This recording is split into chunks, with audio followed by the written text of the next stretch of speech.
Secret language.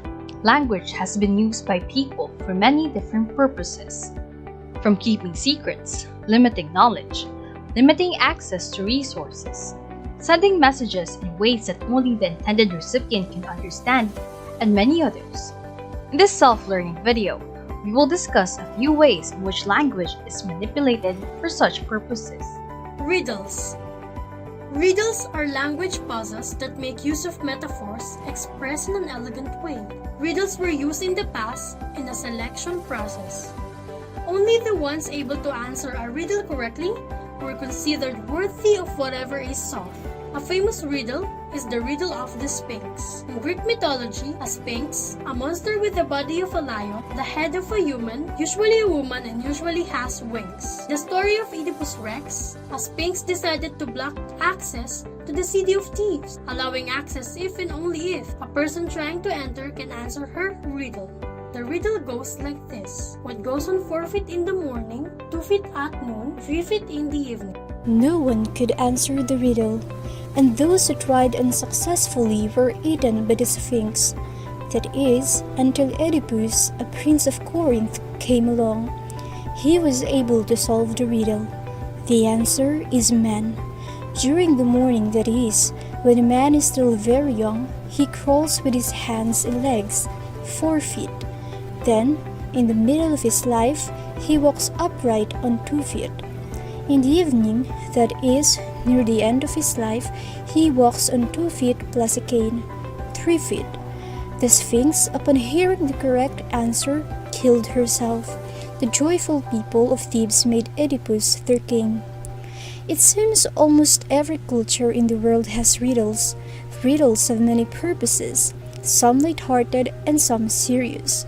Riddles are used by different cultures for such purposes as keeping awake during a dead person's wake, for making predictions, such as in the case of Nostradamus, and for entertaining children. What riddle are you fond of? Please write it in the comments below along with the answer. Codes and ciphers. Codes are messages constructed in a way that limits access to its meaning, particularly for people who have the key or the wisdom to break the code, meaning, and decode it. Ciphers are means of turning a message into a form that conceals the meaning. One of history's most famous ciphers is the Enigma machine of the Nazis. During World War II, it produced coded messages that the Nazis believed could not be deciphered by Allied code breakers. It was composed of typewriter-like keys, but if one was to type a letter, the printout did not show the actual letter, but a code. It was broken by a brilliant Polish mathematician, Alan Turing. Alan Turing also formulated a mathematical machine called the Turing machine that is said to be able to solve any mathematical problem. The key to the Enigma machine was the use of special gears that served as the keys to the code. Later on, Allied forces were able to capture submarines and other vessels in which the crew forgot to get rid of all gears used in Enigma machine, enabling the Allies to decipher Nazi-coded messages faster. You have probably watched spy movies in which two people who do not know each other would meet with a prearranged code to say. One person would utter a comment. Sometimes it was something mundane, sometimes totally cryptic. If the other person responds properly with the right remark, then the utterances match the prearranged secret and show that they were the ones with the right intentions. A famous purpose of a coded message is to point to the location of fabulous treasure. Such was the case of the alleged Tom Bill treasure worth tens of millions of dollars in today's money. According to the story, a miner named Tom Bill hid the treasure and wrote 3 coded documents pointing to the treasure's location. Only one of the documents, made up of numbers, was decoded. It took 20 years for it to be decoded. The key was the American Declaration of Independence, the numbers indicated in the nth word in the famous declaration. The decoded message described the general location of the treasure. The Beale documents are still publicly available today.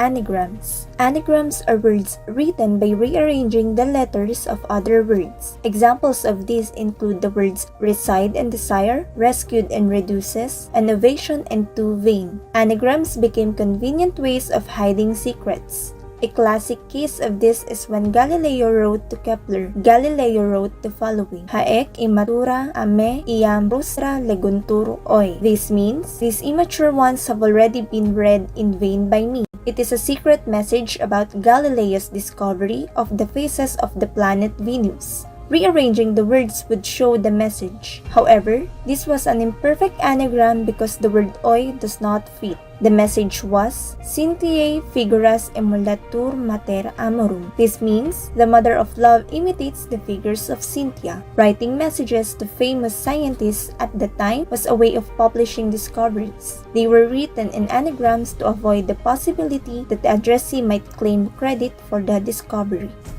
Acrostic poems. Another way messages are hidden is through an acrostic poem.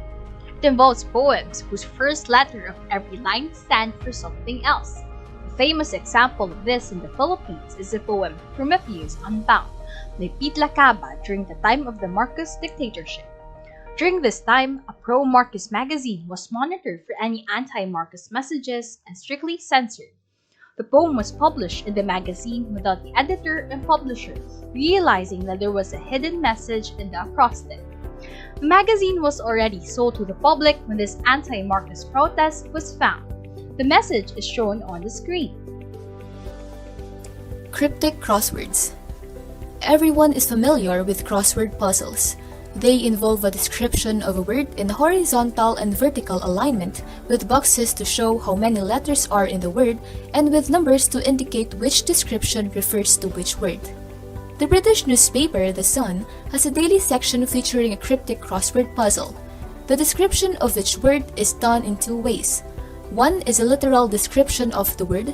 The other is a cryptic description involving how the word sounds or some other meaning that may be associated with it.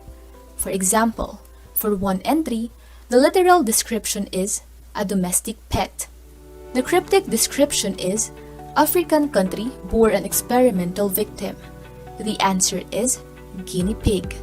Guinea is a country in Africa, and boar can be a synonym for pig. Another entry is described literally as bewitch or beguile. Its cryptic description is charm your way in. The answer is entrance. It could be read with emphasis on the second syllable. Secrets inside texts. In 1994, an American reporter named Michael Joslin delivered a letter to then Prime Minister of Israel, Yitzhak Rabin, warning him that the reporter found a prophecy in the Bible that the Prime Minister would be assassinated. The Prime Minister disregarded the letter. In 1995, Yitzhak Rabin was assassinated by Jewish zealot while celebrating a peace rally in Tel Aviv's King Square. Michael Joslin, the reporter who warned Rabin about the assassination, claimed he found the message by looking for codes in the Bible. Joslin claims in his best-selling book, The Bible Code, that the Bible is constructed like a giant crossword puzzle. It is encoded from beginning to end with words that connect to tell a hidden story. The Bible is a favorite among many for finding secret anagrams, ciphers, and acrostics. Joslin claims to have found references to US Presidents Barack Obama and Clinton, along with the words Hitler, evil man, Nazi, and slaughter. According to him, the chances of such words being together and sharing meaning by chance would be too high. Other enthusiasts claim that by writing down the literal meaning of the names listed in the genealogy of Jesus Christ in the New Testament, a message could be discovered. Similarly, others claim that the first letters of the names listed in the biblical genealogy, from Adam to Abraham, also produce a message. One curious psalm in the Bible is Psalm 46 in the King James Version of the Bible. In this psalm, the word shake is 46 words from the beginning, and the word spear is 45 words from the end. Many curious enthusiasts have been intrigued by this. Some have speculated that William Shakespeare was one of the committee members who were tasked by the king to undertake this translation. Since the committee members were to remain anonymous, Shakespeare left his mark by putting many instances of the words shake and spear in Psalm 46.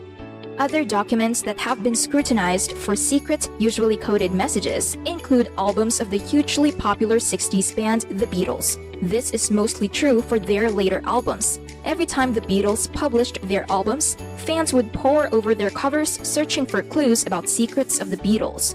This started with a rumor that band member Paul McCartney died in a car crash in 1966. According to the rumor, to keep their fans from grieving, Paul was replaced by a lookalike. However, the Beatles allegedly left clues in their albums to send related messages to their fans. This included their song, Glass Onion, in which there was a line that says, "There's another clue for you all. The walrus was Paul."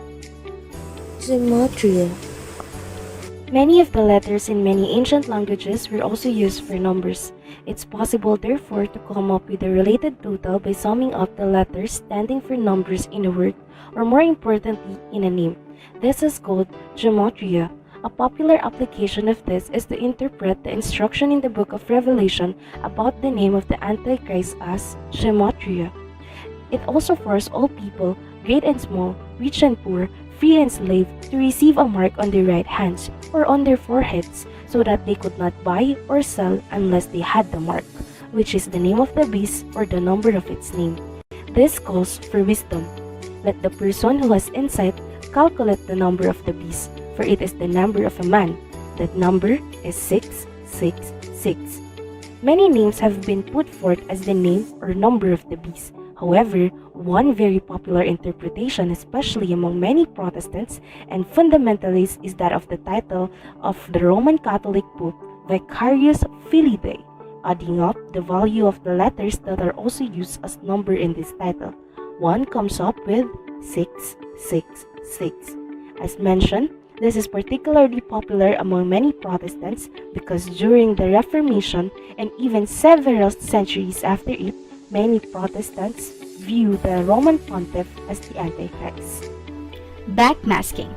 Backmasking, popular since the 1960s, but especially during the late 1980s and early 1990s, is the practice of putting messages that could be discovered when a song is played backwards. Many people were horrified to actually hear a different message when backmasking the popular song Another One Bites the Dust by the band Queen. The message was, "Start smoking marijuana," played over and over again. Many backmasking of popular songs yielded very negative messages. Some alleged messages yielded from backmasking were, however, disputable, as was in the case of the Filipino group Eraserhead's song entitled Overdrive. Upon backmasking the song, some people could perceive the singer cursing Jesus. However, upon listening to the backmasking, one could argue that the alleged message was missing many parts and was ungrammatical. Thus, the negative message could simply be a product of the listener's mind hearing and recognizing its own perceived message. Some who self-identify as researchers claim that backmasking shows the inner sentiments of a person during the time of the recording. For instance, a man was recorded asking a pretty model, "How much is the car?" When the recording was backmasked, the vocal message was, "I want to have sex with you." Another instance was when a pastor's recorded preaching was backmasked. The pastor was heard saying, "I'm very tired." Backmasking of songs waned in popularity because after 1990s, many popular songs did not have to be backmasked to yield a negative message. That is, the overt lyrics of the song was already negative and unpalatable for many listeners. Argo and secret languages. An argot refers to a language used by people under pressure from society in general and particularly from the government. These may be persecuted minorities such as gays, religious minorities, or criminals. These groups have their own vocabulary and even grammatical structures that serve as a way to keep their actions secret, as well as to serve as bond between them, marking out who are insiders and outsiders. A characteristic of an argot is that its vocabulary items change frequently and quickly, particularly when the population at large gains comprehension of the meaning of a particular word. A secret language is like an argot, but its use is not confined to groups of people under pressure. A classic example of a secret language is Pig Latin. It is usually used by children for fun. Pig Latin involves moving the first consonant sound or consonant cluster from the starting point of a word and moving it to the end, then adding a. Thus, the word Pig Latin in Pig Latin is igpe atinli. Similarly, the word secret in Pig Latin would be ikritse. If the word starts with a vowel, the syllable A is simply added to the end of the word. Thus, apple would be apple-a, and orange would be orange-a. Many secret languages are derived from the languages commonly spoken in an area, but with manipulations, such as adding, deleting, or transfixing a syllable. For example, a simple way to produce a secret language would be to simply add the syllable na at the end of every word. For instance, let's go now could be spoken as let's na, go na, now na. This, and by speaking fast, could produce an utterance that cannot be easily understood by uninformed or untrained individuals within earshot. Language has many uses. One of its own powerful uses is to keep and share secrets. Thank you for watching.